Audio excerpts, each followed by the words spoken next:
फ़लस्तीन की सबसे बड़ी मज़ाहमती तंजीम हमास में एक और बड़ी शहादत। गज़ा के इलाके जबालिया में इसराइली फोर्सेस के हमले में हमास के नए सरबराह शहीद। यहिया सिनवार की जंग के महाज पर 2 मुहाफिजों समेत शहीद हुए। यहिया सिनवार को तूफ़ानुल अक्सा ऑपरेशन का मास्टरमाइंड कहा जाता है।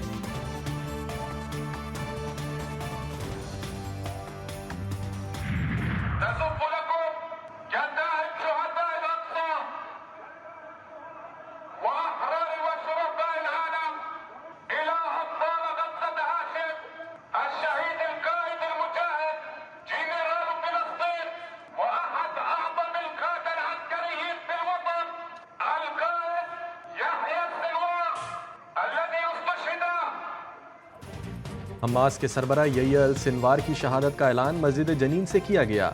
गजा की फिजा फिर सोगवार हो गई।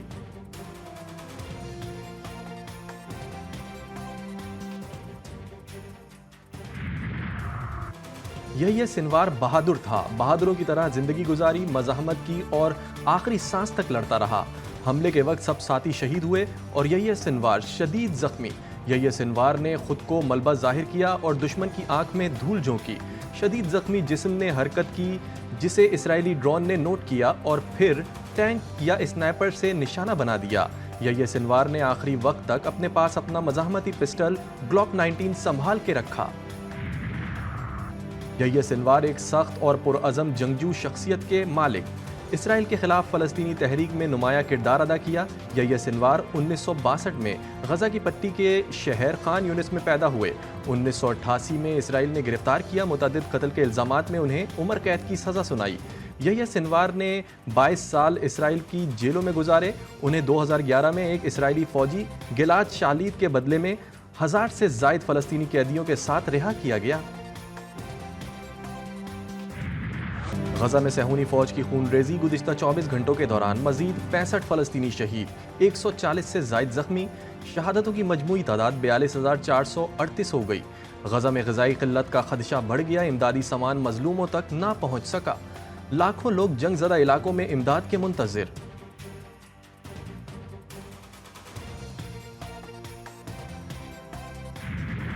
लबनान में सहूनी दहशतगर्दी जारी। 24 घंटों में मजीद 27 शहरी शहीद, 185 जख्मी। सहूनी फौज ने मुजीब में हज़रत याकूब अलैहिस्सलाम के बेटे बिन यामीन के मज़ार पर भी बम बरसा दिए। हिज़्बुल्लाह ने अल ज़ोग़ में 5 सहूनी फौजियों को हलाक कर दिया, 50 जख्मी। 2 मरकावा टैंक भी तबाह। हिज़्बुल्लाह ने लबनानी सरहदी इलाके ओदिसिया, ईता, अल शुएब और रामिया में सहूनी फौज को शदीद नुकसान पहुँचाया। अमरीकी और बरतानवी फौज ने यमन के दारुल हुकूमत सना और सादा शहर पर फिजाई हमला कर डाला। हमलों के बाद आग भड़क उठी। अमरीकी फौज ने हमलों में यमनी फौज के ज़ेर ज़मीन कायम सुरंगों में बारूदी ज़खायर को निशाना बनाने का दावा किया।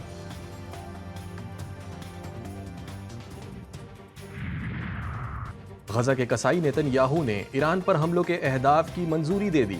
अमरीकी मीडिया ने इंकशाफ किया कि अमरीकी इलेक्शन से पहले इसराइल ईरान पर हमला कर सकता है। अब तक ये वाज़े नहीं किया गया कि मखसूस अहदाफ क्या हैं और ना ही ये बताया गया कि इसराइल ईरान के फौजी अहदाफ को निशाना बनाएगा या नहीं।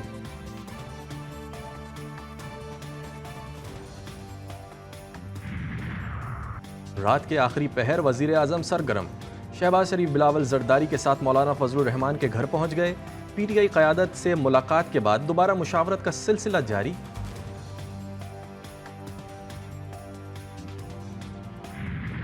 आईनी अदालत से आईनी बेंच तक का सफर। आईनी तरमीम के मामले पर बड़ा ब्रेक थ्रो। नून लीग की एक न चली, पीपल्स पार्टी और JUI एक पेज पर आ गए। नून लीग और पीपल्स पार्टी आईनी अदालतों के क़याम से पीछे हट गईं। आईनी बेंच के क़याम पर इत्तेफाक राय। खुसूसी पार्लिमानी कमेटी के इजलास में हुकूमती इत्तेहाद जमातों और JUI में आईनी बेंच की तश्कील पर इत्तेफाक हो गया। इत्तेफाक राय के करीब पहुँच चुके हैं, सिर्फ एक फूंक मारने की देर है। मुस्लिम लीग नून के सेनेटर इरफान सिद्दीकी का दावा।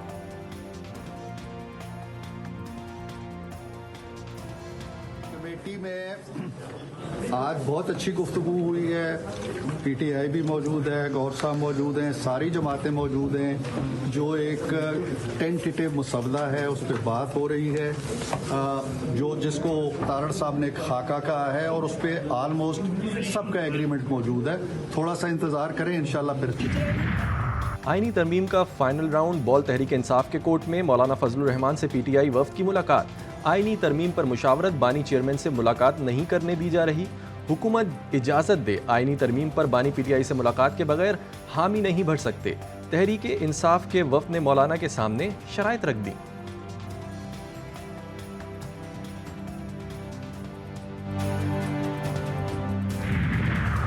आईनी तरमीम के मामले पर हुकूमत और JUI में बाज़ निकात पर ताहाल इख्तिलाफात बरकरार।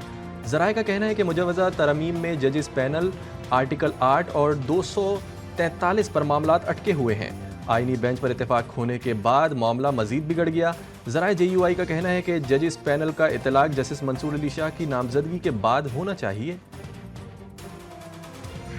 पीपल्स पार्टी का ड्राफ्ट मिल चुका है, हमें JUI का ड्राफ्ट मिल चुका है, लेकिन हुकूमत का ड्राफ्ट मेरे ख्याल में आज दिन तक अगर कैबिनेट में भी आया होगा तो कैबिनेट के अराकीन ने भी उसको शायद देखो। अब समझ में ये नहीं आ रही हमें कि हमेशा तरामीम हुकूमत की तरफ से इनिशिएट होता है, लेकिन हुकूमत का ड्राफ्ट कहीं नजर नहीं आ रहा।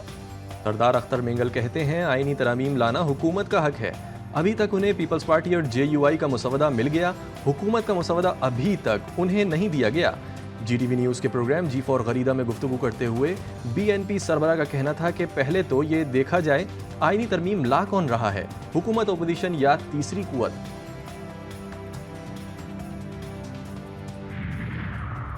आईनी तरमीम से मुताल्लिक हुकूमती इब्तदाई मुसवदे की कॉपी भी मंजर आम पर। हुकूमत के इब्तदाई मुसवदे में आर्टिकल 63A समेत आर्टिकल 191 में तरमीम की तजवीज़ की गई। सुप्रीम कोर्ट का आईनी डिवीज़न तश्कील देने की तजवीज़ भी हुकूमती मुसवदे में शामिल। आईनी डिवीज़न के जजिस के तयन का इख्तियार जुडिशल कमीशन को देने की तजवीज़।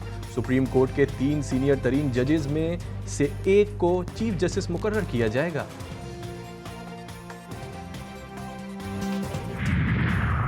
पंजाब भर के सरकारी और निजी कॉलेजेस और यूनिवर्सिटीज़ में छुट्टी का ऐलान। हायर एजुकेशन डिपार्टमेंट पंजाब ने सूबे भर में आज की छुट्टी का नोटिफिकेशन जारी कर दिया। महकमा दाखिला पंजाब ने दफ़ा 144 के निफाज का नोटिफिकेशन जारी कर दिया। पंजाब में हर किस्म के एहतजाज, जुलूस और ऐसी तमाम सरगर्मियों पर पाबंदी आयद।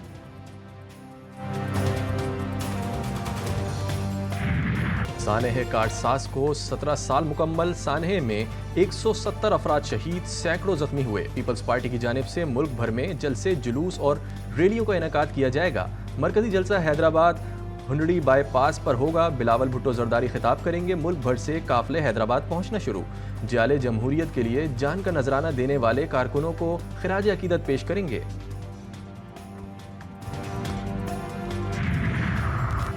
18 अक्टूबर शहीदों का दिन। बिलावल भुट्टो हैदराबाद में मुल्क की तारीख का सबसे बड़े जलसे से खिताब करेंगे।